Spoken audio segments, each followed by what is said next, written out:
Who want a ticket straight to them pearly gates? Today, I want to give my final thoughts on everything that we've seen so far, because once this last character is revealed, it's gonna open up a new chapter and kind of the final chapter in terms of Tekken 8 marketing. One more character to be revealed. After that, there will be no more speculating on who the base roster will be. And then if predictions are correct, the DLC, the first character, will be announced soon after that. So all the talk about characters and whatnot is gone. That's behind us. Now everyone is shifting towards gameplay. What is and what is not. And also what should and what should not. And that's kind of what I want to focus on in this video is, one, what happened in the beta, and two, how they're going to evolve and adapt from that. I'm sure you guys seen all the other content creator videos where they were talking about the Korean backdash not being good enough. Even though it was like buffed a little bit, tweaked a little bit, there's still room for improvement. Of course, all the talk about Kazuya Mishima, Jin Kazama, I want to see how the developers react from all of it. Not just what people were saying, but also what happened, like the experience, the data, the statistics, right? For Kazuya Mishima specifically, in the closed network test, he was one of the strongest characters. He was really powerful. He had some busted strings. He had high damage. The guy could do pretty much a lot. And then this time around in the beta, the devs brought him down. And I would say not way down, but it's a noticeable difference. You could definitely notice the difference in power. And I would say that's kind of also because of what they done with the heat system and how they nerfed combos. Kazuya can't really do that much. A lot of characters, but Kazuya kind of got hit twice in that sense. Like he can't really get that much from combos, and then also he got hit personally. And I want to see how that is going to transition into the next time we get to play him. Whether that be a open beta or the full release of the game, the developers, they have an idea of what they're doing, right? They know what they're doing. So for Kazuya Mishima, I think he definitely will enter his like third phase. All the characters will, but let's just highlight him, right? The characters will definitely be tweaked a third time, and this one will be a little bit closer to what they are on launch. But I really hope we get a look at the details and the statistics the way we did at EVO, and that's kind of what we're going to be talking about today, is like what they're going to be talking about, right? It's a Tekken talk. And I know they won't go super into the details, but I would like to see like the win percentages at some point, because when you see a character be really powerful and the character be really weak and you hear everyone talking about it online, I wonder how does that actually affect the numbers, the wins, the losses, and things of that nature. But those are just some of my ideas very briefly about Kazuya at the start. Let's jump into what they're actually going to be showing. This is EVO.gg website announcing the EVO Tekken 8 showcase. It says, in collaboration with Bandai Namco Entertainment, we're hosting an exciting event on November the 12th, 5 p.m. Pacific Standard Time, celebrating Tekken 7's legacy while we prepare for Tekken 8. Now let's just stop there. Tekken 7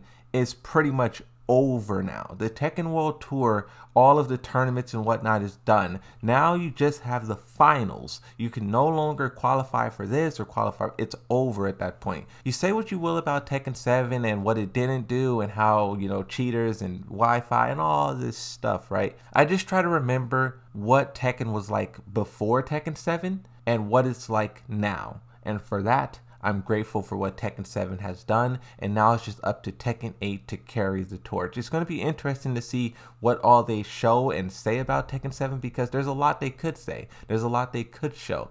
They never gave us statistics. They never told us about this character, that character, a lot of stuff. And now that the game is done and no one really cares about it, how we used to, I think it would be a good time for them to just give us as much as they can to wrap off Tekken 7 nicely. I would really appreciate that, because not only like the analytical side of me who likes to see the statistics and the stats and all that stuff, but like I said, just the impact that Tekken 7's made. Showing us all that stuff would really just let it sink in on how like big that game really is. But it says, kicking things off, we have an exhibition featuring Tekken 7 EVO champ competing in Tekken 8. This is going to be dope, bro. This is going to be our first time ever seeing Knee and Arslan. Well, that's of course if they make it or whatever, right? Competing in Tekken 8. And if you think about it, we all complain about the heat system and chip damage and all that stuff, but you got to remember, go way back a year ago when they first showed us the game. They said they did all of that stuff, yes, to make the game more exciting to watch, but also because of tournament pacing. The guys, they have really good defense, really good like pacing and backdashing and spacing, and they could really like slow the game down to a halt. And yes, that's very good for them because like they can whittle the opponent down like that. Chip, chip, chip, you're dead, you know, poke you to death. But watching it, it's not really that exciting. So they basically added all this stuff in to make the tournaments more exciting. And yes, it affects all of us, but it's for like them and to make their game more spicy. So this is going to be our first time like really watching and see if Tekken 8, if it's worth it. Basically, you're doing all of this stuff to change the formula. Now let's see if it pays off. Will the matchup be super hype, super legendary, or will it just be like Tekken 7 with more color, you know? We'll also host the latest Tekken Talk with special guests Harada, Michael Murray, and Ikeda, highlighting the latest characters, features, and mechanics, including the final Tekken 8 launch character reveal. So,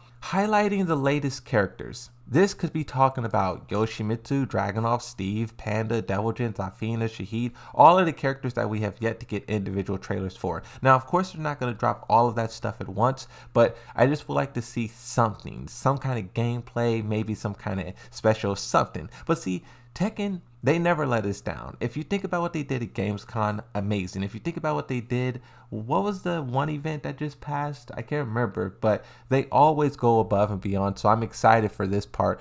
I'm excited for the whole thing, but this part, because, you know, bro, Yoshimitsu, that's my guy. Let me get a peek at what he can do. Of course, features. Do not sleep on this word. Features is very important because it can mean so many things, and also it can mean not that it's a loose word, but what I hope it means, or what I hope it refers to, is maybe more so game modes, or maybe more so quality of life. Like, one thing, when you talk about the beta, there was a lot of people who was complaining about this or that, you know, searching for people's goals, trying to connect to people. I would like to see them go a little bit deeper into that aspect of the game. And then, of course, when I see the word features, I hope that doubles as game modes. The game mode that I am waiting to see is Team Battle. Please, pretty please, Team Battle be revealed here. That would be amazing. What if we get a Team Battle trailer and it's like Yoshimitsu and Dragunov and all that? That would be fire. Okay, but let's go back to reality. The last thing it says, mechanics. Of course, this is talking about the heat system and how they're going to probably change everything, right? Our feedback that we've given, it will be hopefully addressed. And then, of course, the final character, the last one.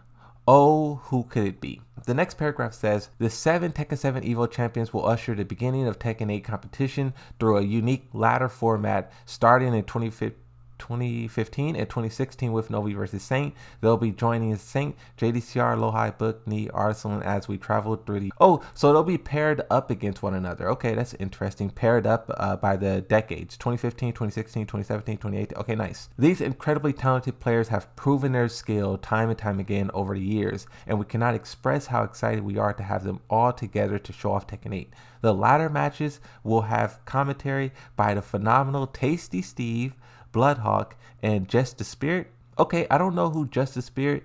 I'm kind of familiar with Bloodhawk, but of course, everyone knows Tasty Steve. Nice. So this is the part here that's also important. They will also cover closed beta test feedback from the latest session, key info in the Tekken World Tour 2023 finals, okay, and more. What a time to be a Tekken fan. The game looks amazing. If they could just tweak a couple of things, you know, maybe nerf the heat activation, burst, smash,